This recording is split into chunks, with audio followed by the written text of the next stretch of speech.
안녕하세요. 반갑습니다. 화붕이제TV의 한정환입니다. 한입니다. 반갑습니다. 연휴를 마무리하는 수요일입니다. 대표님, 그죠? 네. 연휴 잘 보내셨습니까? 뭐 연휴 같지는 않았던 것 같아요. 아, 그래요? 어떤 것 때문에 그러실까요? 본인이 새벽에 카톡 하셔가지고 중국 시장 왜 이래? 나스닥 왜 이래?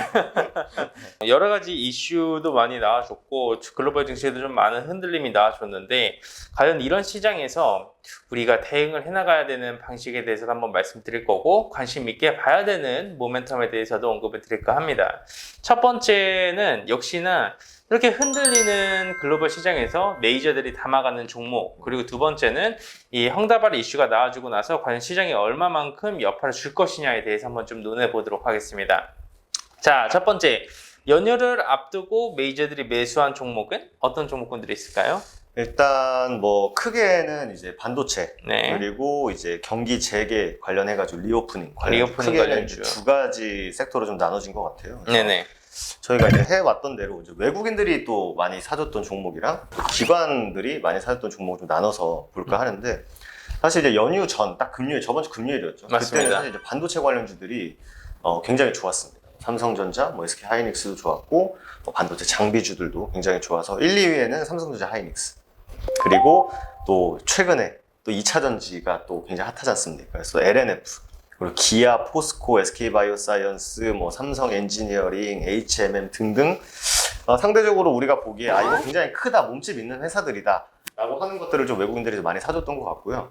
기관 같은 경우에는 첫 번째 상장한 종목이죠. 현대중공업. 역시 현대중공업, 그렇죠? 그리고 이제 뭐 리오프닝 관련해가지고 이제 대한항공, 또 크래프톤, 또 삼성 엔지니어링, 또 반도체, 또 동지 세미캠, S-오일, 한국가스공사 등등 말씀드린 대로 좀 이제 무게감 있고 좀 지수를 약간 좀 방어해 줄 수 있는 종목들로 외국인하고 기관들의 수급이 좀 많이 들어갔다 이렇게 좀 보시면 될 것 같습니다. 역시 이제 어떻게 보면 추락하는 카카오죠. 추락하는 네. 카카오 대신에 메이저들이 담아가는 종목은 실적이 뒷받침되어주는 상당히 좋은 기업군들 위주로 물량을 좀 모아가는 모습을 보여줬고요. 그뿐만 아니라 개별적인 이슈와 모멘텀이 있는 종목군들 위주로도 메이저들은 흔들리는 시장에서 순매수에 들어가주는 모습을 보여주고 있습니다. 외국인하고 기관하고 쌍끌이로 들어가준 종목은 그러면 뭐 크래프톤, 뭐 삼성 엔지니어링, 뭐 요 정도 관심 있게 보면 되겠죠? 뭐 크래프톤도 카카오뱅크랑 마찬가지로 최근에 이제 또 지수 편입, 특례 편입이 됐어요. 그래서 지수 편입 됐다는 것 자체가 이제 기관하고 외국인들의 이 눈 안에 또 들어가는 거기 때문에 또 우리나라 시장에서는 이게 또 양날의 검이거든요. 또 기관 외국인들 눈에 들어갔다는 것 자체가 이놈 고평가네 하면서 이제 공매도를 두들겨 팰 수 있는 그런 종목인데, 크래프톤은 상대적으로 좀 카뱅보다는 좀 적었던 공매도가 이슈화가 됐었고, 이제 삼성 엔지니어링이 좀 특징적인데 양매수가 들어왔죠. 맞습니다. 네, 양매수가 들어왔는데 최근에 뭐 현대중공업 상장한 것도 마찬가지지만 지금 시장에 약간 좀 수소 느낌이 굉장히 강해요. 신재생 에너지 네. 쪽에 돈이 많이 들어가지고 그래서 있죠. 현대중공업 연료 같은 전지 경우에는 주제는 이제 선박, 에너지 재순환 친환경 선박. 예전에는 사실 이제 현대미포조선이라고 친환경 선박이 좀 메인 기업이었는데 현대중공업이 상장을 했고, 또 삼성 엔지니어링 같은 경우에는 이제 또 암모니아 관련주로 수소를 또 저장하고 운송하는데 보다 효율적이다라고 해가지고 또 삼성 엔지니어링이 좀 부각을 받았었습니다. 그렇기 때문에 역시나 메이저들이 모아가는 이 기업군들은 덩치가 클 수밖에 없어요. 근데 이런 덩치가 시가총액이 좀 큰 종목군들은 모멘텀이 있고 실적이 뒷받침되어주면서 메이저들의 수급마저 같이 뒷받침되어주는 종목군들은 타율이 좀 높게 나와줄 수밖에 없다. 다 이유가 있더라고요. 다 이유 있는 순매수이기 때문에 관심 있게 보셔야 된다는 말씀드리도록 하겠습니다. 자, 두 번째. 이거 우리 정 대표님이 좀 브리핑 너무 잘해주실 수 있으실 것 같아요. 그런가요? 네, 제가 이제 나스닥이 마이너스 2% 빠질 때 제가 이제 새벽에 정 대표님한테 카톡을 했습니다. 형, 뭐 무슨 일이야? 그랬더니 정 대표님이 거기서 이제 아무렇지도 않게 술술 풀어서 설명을 또 해주시더라고요. 그래서 헝다로 이 파산의 여파가 얼마만큼 갈 것인가, 이 부분에 대해서 대략적으로 한번 간략하게 좀 브리핑 부탁드려도 될까요? 굉장히 조심스럽고 네. 이 사무실에서 세계 경제를 논한다는 게 네. 부담스럽긴 합니다만, 어쨌든 이제 팩트만 놓고 보면은 이제 이 부동산이잖아요, 결국. 맞습니다, 맞습니다. 요약만 해드리면 사실 우리나라는 집 하나 갖기가 굉장히 또 어려운 상황인데, 중국은 한 93% 정도, 국민의 93%가 다 집을 한 채씩 갖고 있다고 합니다. 그러다 보니까 이제 부동산으로 컸던 기업들이 새로운 먹거리를 찾아가자라고 하면서 이제 크게 부동산의 큰 기업 세 가지가 있는데 헝다그룹이 그 세 기업 중에 하나거든요. 근데 사람들이 집을 다 갖고 있다 보니까 우리나라처럼 집을 사자 보다는 집 있는데 뭘. 그러니까 부동산 경기가 조금은 아쉬워지는 그런 상황에서 헝다그룹이 이제 사업을 확장을 하는 거죠.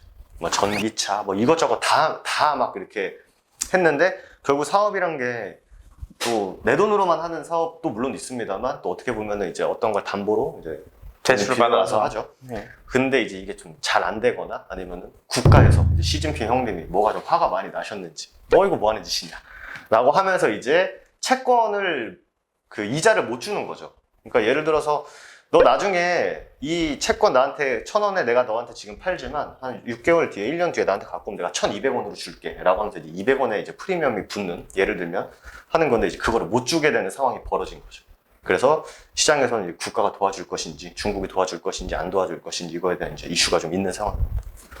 사실 헝다그룹이 어떻게 보면 폭락하는 부동산 시장에서 이제 어떻게 보면 빚내가지고 저가 매수 들어간 다음에 확 큰 기업 중 하나잖아요. 그렇죠. 네.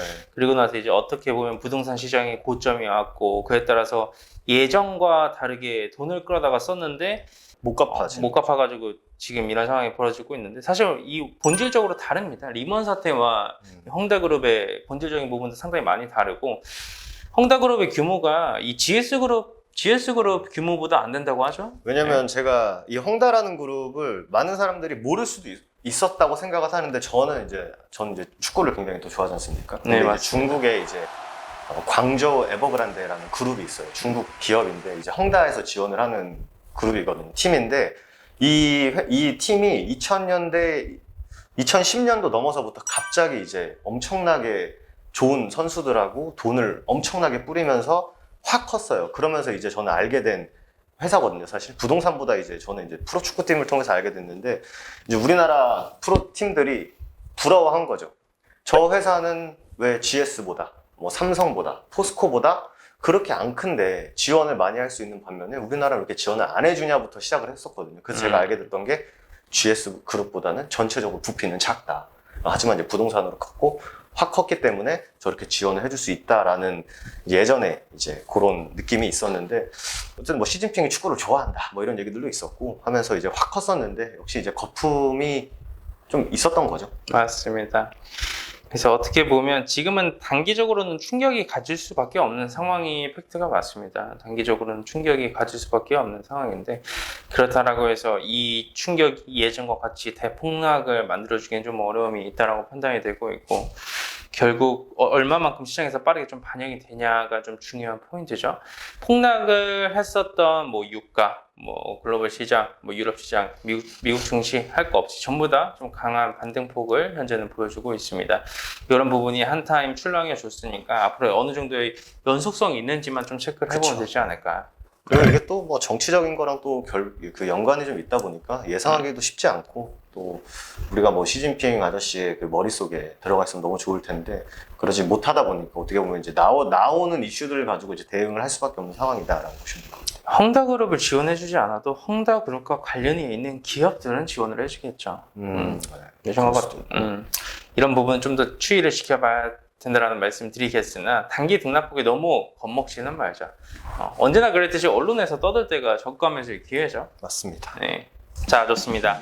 우리 1부는 간단하게 어려운 흔들리는 시장에서 메이저들이 물량을 모아가는 종목군들을 좀 알아봤고요. 두 번째는 이 헝다그룹 관련돼서 간단하게 좀 말씀을 드렸습니다. 충분히 도움이 될 만한 이슈니까 한번 체크를 해보시면 도움이 많이 되실 것이고요. 두 번째 제로 브리핑에서는 조금 더 알찬 어떤 이슈로 좀 찾아뵙도록 할까요? 철 가격이 많이 오르죠. 그러면서 이제 대형주들의 실적도 좋아졌고 네, 그리고 또 이슈가 굉장히 핫한 이슈죠 지금 폐배터리 그거까지 한번 좀 찾아뵈면 될 것 같습니다. 와, 실적주와 블루오션 좋네요. 그쵸? 네. 자, 좋습니다. 오늘 1부는 깔끔하게 이 정도까지만 진행하면서 마감하겠습니다. 감사합니다.